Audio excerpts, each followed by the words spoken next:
¿Sabes de dónde vienes? ¿Sabes a dónde vas? Conversamos sobre la industria genética entre amigos.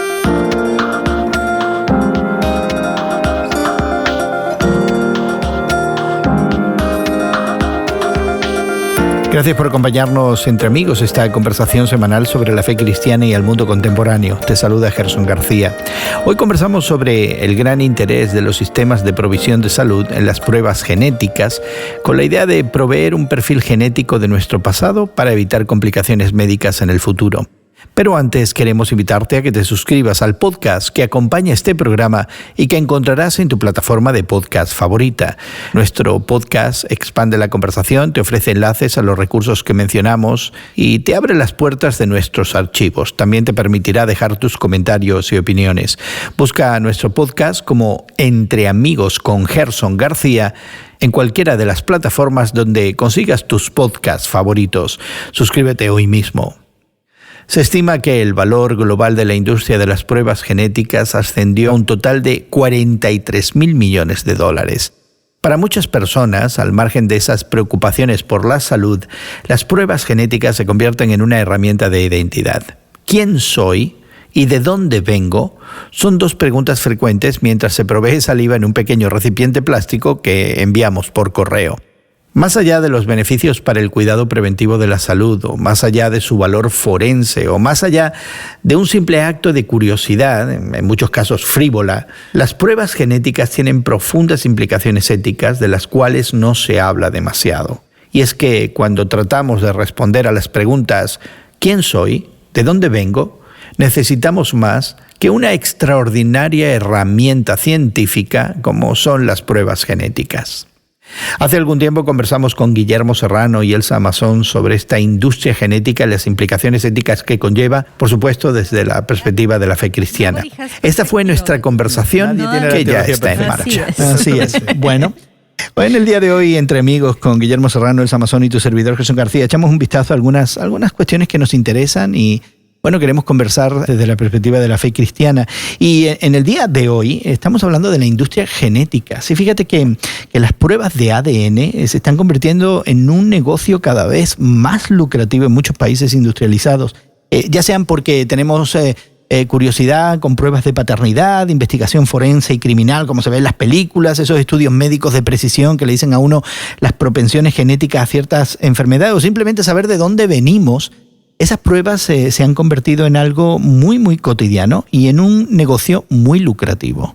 Me recuerda una película que se hizo debe ser unos 10 o 12 años. Se llamó Minority Report, el reporte de minoría, en donde trabajaba uno de los deseados de todas las mujeres. ¿Cómo se llama Tom Cruise? Uh-huh. ¿Ese es deseado de todas las mujeres, según tú? Sí, claro, por supuesto. O de algunas. Comenzando con mi esposa, comenzando con mi esposa. Bueno, sí. Okay. Entre paréntesis, a los hombres también nos gustan sus películas de acción. Sí. La Misión Imposible. La vivimos vicariamente. Cuando él araña el edificio ese y se sube a lo alto en Dubái. Bueno, en esa película... Yo no tengo ningún interés en hacer eso, pero bueno. En esa película, el reporte de minoría... A través de distintos estudios se determina qué gente es la que puede cometer crimen en el futuro. Genéticamente. Y se va contra ellos. Sí, se les juzga a priori. Y es una película profética de hace 12 o 15 años. Pero ahora estamos hablando de una cuestión todavía más seria. Es decir, la industria genética a nivel mundial puede desbancarnos a todos los seres humanos y apropiarse de nuestra secuencia genética y tener propiedad sobre nosotros. Cualquier laboratorio. ¿Pero cómo? ¿Para qué serviría eso? Bueno, no en primer lugar, Elsa, ¿tú te acuerdas en los años 90 que se pusieron de moda las pruebas de paternidad? Uh-huh. Aquí en Estados Unidos, de alguna manera motivadas por políticas del gobierno norteamericano. Y las celebridades. Ajá, exactamente. Y bueno, la idea también de la investigación criminal. De pronto el dato forense del ADN exculpa a alguien o lo inculpa, ¿no? Sí. Hay una cuestión que tiene que ver con proveer algo de identidad y de mis orígenes y quizás resolver algunas cuestiones que pudieran ser curiosas para mí o incluso estar asociadas con mi propia vanidad. Pero la realidad es que también se usan para la investigación médica y para determinar si hay manera de combatir enfermedades que son lacras sociales, verdaderamente. Sí, pero este combate a las enfermedades tendría que ser muy personalizado, de acuerdo a las condiciones de la persona, y entonces qué tipo de medicamentos harían realmente el mejor efecto ante una enfermedad determinada. Y yo soy muy escéptico porque creo que todavía estamos tratando las enfermedades desde protocolos más o menos universales. Por ejemplo, cuando sus hijos o mis hijos o alguno de nosotros se enferma de la garganta, ¿cuál es la prescripción, cuál es la receta favorita? Antibiótico. Un antibiótico de 500 o 800 miligramos, pero que se le da masivamente a millones de personas. O sea, todavía no estamos llegando a un tratamiento personalizado de acuerdo a la conformación de la persona. Ya, y a eso vamos. Vamos a mirar en los embriones humanos las propensiones genéticas y ahora la idea de la ingeniería genética, no solamente la genética para hacer las pruebas de dónde venimos y corroborar ese tipo de cosas que se corroboran a través de las pruebas, pero la posibilidad de descubrir el gen que no funciona o que nos hace propenso a cierta enfermedad y de pronto cambiarlo por otro que sí funcione. Pero eso no está limitado o estaría limitado a países industrializados, sumamente avanzados tecnológicamente, con recursos materiales enormes, y también dentro de esos países avanzados a un grupo muy minoritario de personas que pueden pagar ese tipo de estudios. Pues imagínate, entonces para nosotros, personas comunes y corrientes. Así es. Eso es algo que está impensable fuera de nuestra realidad. Pero eso es lo que te hace pensar es en un futuro de élites que han sido manipuladas genéticamente y de pronto están por encima del resto de nosotros, gente común y corriente, que no tenemos los recursos para ese tipo de tratamiento genético. Pero a mí me gustaría que se duplicara y que se masificara una persona como Bill Gates, por ejemplo. Que hicieran fotocopias de Bill Gates. Y que le dona miles de millones de dólares a instituciones. Lo que quiere es que se multiplique es el dinero de Bill Gates. Exactamente.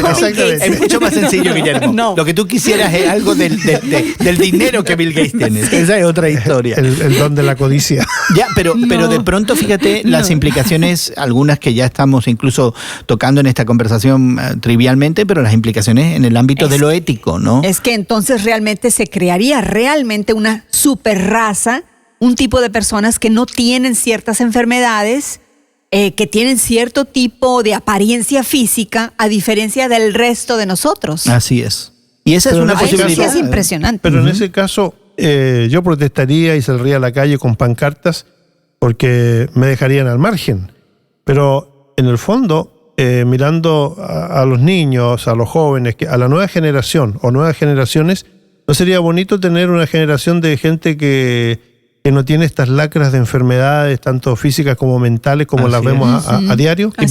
Si podemos evitar el mal de la enfermedad, ¿no lo evitaríamos a toda costa? Pues fíjate que hemos hablado de lo que es la industria genética ya en marcha, como un negocio lucrativo. Las posibilidades de esa industria hacia el futuro, de crear seres cuya composición genética está libre de muchos de los problemas que experimentamos en la actualidad, de las implicaciones éticas que eso tiene, quizás creando élites que son depuradas genéticamente y cuyas capacidades son aumentadas justamente a través del tratamiento genético. Y hemos incluso mencionado películas que tienen que ver con la ciencia ficción. Pero en definitiva lo que quisiera que habláramos un poquito es este interés de la genética, no solamente para decirnos de dónde venimos, pero ¿a dónde vamos con esto? Porque la idea es que estamos conceptualizando al ser humano desde un punto de vista puramente técnico. Es decir, aquí está mecanizando. Sí, esta idea de que la técnica puede permitirnos crear otro tipo de seres que nos va a llevar a otro estadio, a otra realidad de existencia. Sabemos quizás a través de la genética de dónde venimos. ¿Podemos saber a dónde vamos? No a través de la genética, porque a dónde vamos como seres humanos, como el sumo de toda la humanidad, depende mucho de muchos factores. Por ejemplo, de la eliminación de las guerras, de la eliminación de las codicias o pasiones humanas, de la eliminación de la pobreza, de las carencias. Eso nos daría una idea de hacia dónde va la humanidad.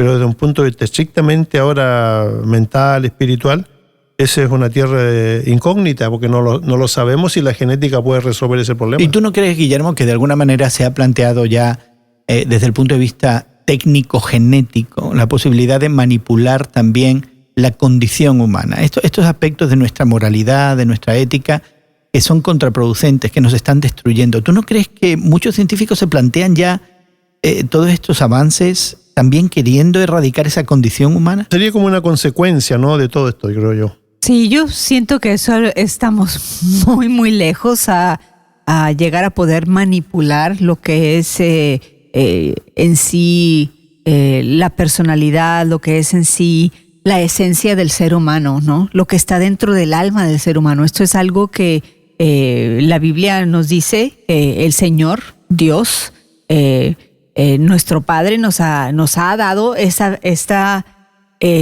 condición de vida en el planeta Tierra, y que Él nos conocía desde antes de la creación. Yo creo que si el mundo llega a crear un grupo de seres humanos mecanizados sin personalidad, yo me pregunto realmente la consistencia de su esencia humana, y estamos haciendo unas hipótesis dignas de libros de Ray Bradbury, ¿no?, o libros de Isaac Asimov. Quizás deberíamos crear aquí un taller de escritura de ciencia ficción. Bueno, magnífico. Pero déjeme decirle algo. La compañía Google, una de las filiales, una de sus compañías asociadas, es Calico. Y la misión de Calico es eliminar la mortalidad humana. Es decir, mientras todo esto suena lejano, mientras todo esto suena de ciencia ficción, militantemente se está trazando un mapa que nos está conduciendo a estas realidades. Y para muchos es cuestión simplemente de tiempo. Así que me da la impresión que simplemente decir, bueno, esto está tan lejano que no amerita realmente una reflexión, porque estamos poniendo miles de millones de dólares en trabajar justamente en la eliminación de enfermedades, del dolor, en la manipulación genética, en hacer que de alguna manera los seres humanos escapemos de esa realidad que parece que hemos vivido siempre, que se ha establecido el límite de nuestra existencia y de nuestra habitación, de dónde. Espero que grupos como Calico estén también preocupados por la condición del planeta Tierra, porque podrán, tal vez en sus intenciones de llegar a crear la inmortalidad humana, y al mismo tiempo estamos destruyendo el planeta. Jesucristo planteó una pregunta que todavía tiene vigencia cuando dijo: el corazón del hombre, ¿quién lo conocerá? Vienen del Antiguo Testamento, en donde realmente existe esta incertidumbre acerca de las acciones del ser humano. Y las cuestiones éticas caen en este terreno, porque no sabemos realmente las intenciones de un grupo de científicos muy bien intencionados y todas las cosas que ellos quieran, pero en donde entra ese espacio donde las cosas se escapan de sus manos. Entonces la pregunta de la Biblia más bien es qué es lo que se anida en el corazón, en el alma del ser humano, cuáles son sus proyectos y proyecciones, hasta dónde podría llegar. Y como lo decía Elsa, si no en la ecuación no entra un ser divino, pues no hay mucha esperanza para el ser humano. Queremos invitarte a que explores más de esta industria genética y sus implicaciones éticas y, ¿por qué no?, también religiosas. Suscríbete al podcast que acompaña este programa y que encontrarás en tu plataforma de podcast favorita. Ahí podrás encontrar recursos adicionales, comentar sobre este tema, darnos tu opinión y buscar en nuestros archivos otras conversaciones y temas que pudieran ser de tu interés. Encuéntranos como Entre Amigos con Gerson García en Spotify, Apple Podcasts, Google Podcasts o en cualquiera de tus plataformas de podcast favoritas. Agradecemos a nuestros equipos técnicos en México, Brasil y Estados Unidos el trabajo que realizan para que esta conversación llegue hasta ti. Nuestra gratitud asimismo para Elsa Mazón y Guillermo Serrano por darnos de su tiempo. Y tu amigo Gerson García se despide de ti hasta otro momento en el que nos unamos a conversar entre amigos. Entre Amigos es producido por Eventual Media y distribuido por Radio Moody para ministerioreforma.com.